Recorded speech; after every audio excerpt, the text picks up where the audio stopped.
한국철도공사법이에요. 이 한국철도공사법은 이건 장이 없고 조만 있어요. 1조에서 20조까지 있습니다.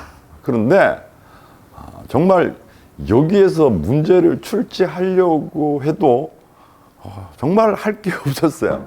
그래서 제가 20문제 정도를 만들었는데, 제가 앞에서 얘기하는 게 하지 않은 게 있는데, 학생들이 법 이러면 어떻게 돼요? 굉장히 싫어하고 무조건 암기해야 된다고 생각을 합니다. 그런데 사실은 법을 다 암기할 수는 없어요. 그래서 그건 수업 중에 법을 어떻게 공부하는가에 대한 얘기는 하려고 하는데, 현재 법 과목을 시험 치죠. 어디에? 국어행정직에서도 행정법 같은 걸 치지 않습니까? 경찰직에서도 시험을 치고요. 그런데 문제는 거기에는 뭐까지 칩니까? 판례까지 치죠. 판례? 판례는 뭐다? 법을 아무리 촘촘히 만들어도 어떻게 됩니까? 벗어나는 부분이 있죠. 예를 들어서 도로교통법에서 도로다라고 하면 어디까지가 도로라고 정해놨는데, 거기다가 정말 세세하게 못 집어넣죠. 그러니까 초창기에 어떻게 주차장에서 사고가 났는데, 주차장은 도로가 아니란 말이야. 개인 땅에, 개인 용지에 개인이 가지고 있는 주차장에서 이제 사고가 났다. 그러되면 도로교통법은 도로에서 난 사고만 해당이 되니까 이게 적용이 안 되는 거예요. 이런 경우에는 어떻게 합니까? 이런 경우에는 어디까지? 우리는 3심이니까 1심, 2심, 3심인 대법원에서 이제 판결을 하게 되는 거죠. 주차장도 일정 규모 이상이면 뭘로 본다? 도로교통법에 적용을 받는다. 이런 게 판례인데, 우리가 치는 시험은 뭐다? 이 판례 시험. 판례는 나오지 않습니다. 뭐 철도안전법에 대한 판례가 그렇게 많은 것도 아니고, 이 판례를 만들어 놓은 것도 없고 하니까 법과 시행령, 그 다음에 시행령에 철도사업법에는 별표가 3개 있습니다. 별표라는 건 표로 만들어 놓으면 어떻게 돼요? 보기 쉬운 게 표로 만들어 놓은 겁니다. 예를 들어서 운전면허의 종류가 있는데 6가지가 있죠. 철도 차량 운전면허가. 그런데 이걸 가지고 운전할 수 있는 차량의 종류를 쭉 서술형으로 나열하면 너무 어지러워서 보기 어려워요. 이런 경우에는 뭘로 만든다? 이렇게 표로 만들어 놓습니다. 그래서 시행령에 별표가 3개 있어요. 이것도 당연히 시험 범위에 들어가게 됩니다. 그런데 바로 3개의 법, 철도산업발전기본법, 철도사업법, 그 다음에 한국철도공사법, 이 3개의 법, 국회에서 만든 법과 행정부에서 만든 시행령에 무슨 시험이라고 보시면 되겠다? 조문시험이라고 보면 되는 거죠. 법 조문시험, 시행령 조문시험. 그럼 법이나 시행령에 있는 조문은 어떻게 돼요? 한국철도공사법 이러면 어떻게 돼요? 이걸 어떻게도 바꿀 수 있는 거, 이걸 바꿀 수 있는 건 어디에만 가능하다? 이건 국회에서만 가능해요. 그러니까 뭐뭐인 자를 뭐뭐인 사람으로 바꾸는 것도 뭐다? 국회에서 과반수 출석에 과반수 찬성을 해야지만 글자도 바꿀 수가 있는 겁니다. 그러니까 조문시험이라는 건 어찌 보면 어떻게 돼요? 쉬울 수도 있고 좀 어려울 수도 있겠죠. 즉 전문, 법에 나와 있는 전문, 시행령에 나와 있는 전문을 출제자가 자기 마음대로 어떻게 돼요? 뭐뭐인 자를 뭐뭐인 사람으로 출제하게 되면 그 출제 문제는 뭐가 된다? 문제 오류가 됩니다. 그렇게 해서 당연히 그래 되면 어떻게 돼요?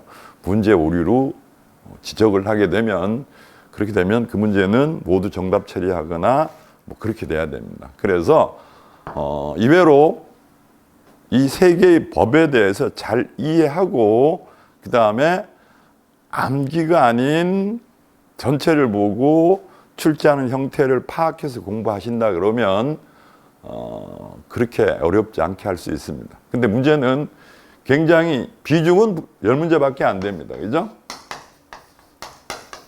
자, 코레일에서 직업 기초능력 30문제 치고, 그죠? 전공 30문제 치고, 철도 관계법령 10문제 치면 여기에 비해서 비중은 적지만 제 판단은 그렇습니다. 제가 아까 37년을 했다 그랬으니까 직업 기초 능력이나 전공 시험 같은 경우에는 어떻게 돼요? 출제할 때 이 레벨 높은 문제, 난이도 높은 문제를 30% 이상 출제하기 때문에 사실 여기에서 아주 성적이 뛰어나거나 실력이 뛰어나신 분들은 그렇지만 나머지 분들은 거의 비슷한 수준에서 한두 개 왔다 갔다 합니다. 그런데 철도 관계법령은 10문제인데 이 범위가 굉장히 넓지 않다고 얘기를 했죠. 그런데 여기에서 어떻게 돼요? 한 2개, 3개 틀린다라는 건 당락의 치명타가 될 수가 있습니다. 왜? 전공이나 직업 기초 능력에서는 변별력을 위해서 아주 난이도가 높은 문제는 사실 1분 해결하는 게 거의 불가능해요. 제가 기계공학 출제를 하고 있지만은 기계공학에서도 문제를 쉽게 내면 워낙 공부들을 많이 하시니까 커트라인이 너무 높아지니까 출제 의뢰가 올 때 아예 메이저 공기업 같은 경우에는 레벨 높은 문제를 30% 정도 배정을 해요. 이 30%의 문제는 물론 푸시는 분들이 있어요.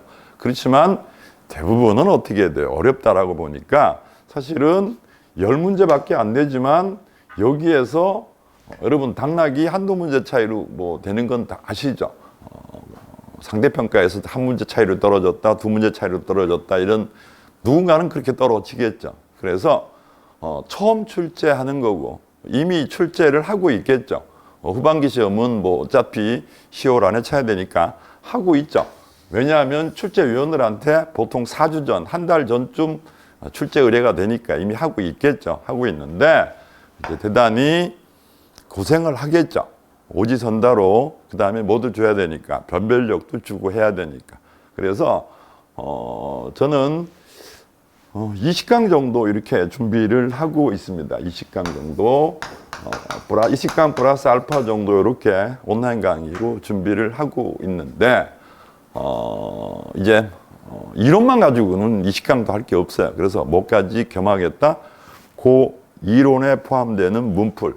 그 다음에 이제 또 어떤 식으로 출제가 된다? 전체에 대한 문제.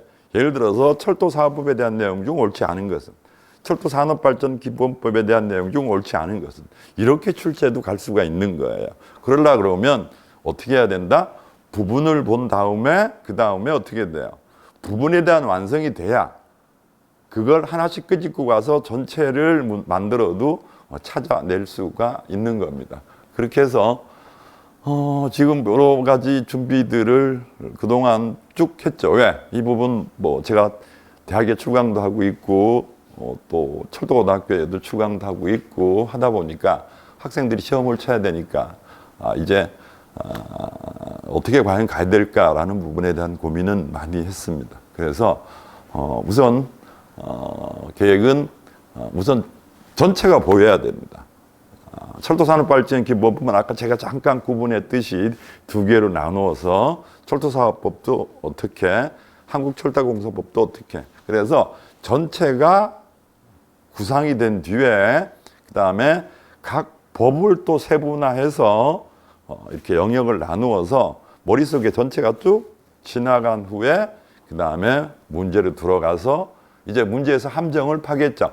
그래서 어떻게 하면 함정을 팔까 하는 건 여러분하고 같이 고민하면 됩니다. 왜? 조문 시험이니까. 어차피 법에 있는 조문을 그냥 가지고 가야 되니까 함정을 팔 때 똑같은 생각들을 거의 가지고 있을 거예요. 어떻게 하면 여러분을 틀리게 할까라는 고민을 하면서 출제를 하게 되겠죠. 그럼 우리는 어떻게 돼? 이런 함정이 있을 수 있으니까 이렇게 빠져나가면 된다라고 생각하면서 여러분하고 같이 할 생각입니다. 20강 가지고 부족할 수도 있습니다. 제가 20강을 잡은 이유는 20강 안에 여러분한테 다 이해시켜주고 이 문제, 우리 책에 있는 문제 정도 풀면 10개 다 맞으면 좋겠지만 9개는 맞을 수 있다 정도로 강의를 하고 싶습니다. 그런데 강의 중에 좀 부족하다고 느끼거나 뭐 그렇게 되면 강좌 수를 좀 늘리거나 이렇게 할 수는 있는데 문제는 여러분이 지금 공고 나면 해야 될 일이 참 많죠. 특히 이번 같은 경우에는 자기소개서의 점수를 78점이나 주고 10배수만 뽑는다라고 하니까 사실은 또 거기에 신경 써야 되고 직업기초능력, 전공도 코레일은 너무 방대하다 보니까 사실은 철도관계법령에는 최소한의 시간을 투자해서 여러분이 고득점을 할 수 있도록 그러려 그러면 강좌 수를 늘리는 게 아니고 최소한 압축해서 여러분한테 전달할 수 있도록 그렇게 준비를 하고 있고 그렇게 하려고 합니다. 자, 자세한 내용은 이제 여러분하고 책을 교재를 가지고 강의를 진행하면서 여러분한테 전달할 수 있도록 그렇게 하겠습니다. 자, 마지막으로 여러분한테 드릴 말씀은 너무 걱정 안 하셔도 된다라는 겁니다. 그죠? 여러분이 조금만 노력하면 10문제 중에서 10문제 다 맞게 해드린다라는 거는 뭐 거짓말일 수 있겠지만 우리는 9개는 무조건 맞을 수 있다라는 생각으로 제가 강의할 수 있도록 그렇게 하겠습니다. 자, 처음 뵀던 분들이 많았겠죠. 제 강의를 만약에 듣게 된다 그러면 다시 수업 강의 중에 여러분한테 얼굴도 뵙고 또 저희들이 그 실시간 시스템도 사무실에 있습니다. 그래서 강의 중에 학생들의 질의 같은 것도 받아서 여러분 주말에 실시간으로 다 모이게 해서 피드백도 나름 고민하고 있습니다. 어쨌든 여러분이 코레일 공채 대비 철도 관계 법령은 제가 그 다른 뭐 책 보지 않고 다른 고민하지 않고 제 선에서 해결할 수 있도록 그렇게 잘 하겠습니다. 자, 다음 기회가 되면 뵙겠습니다.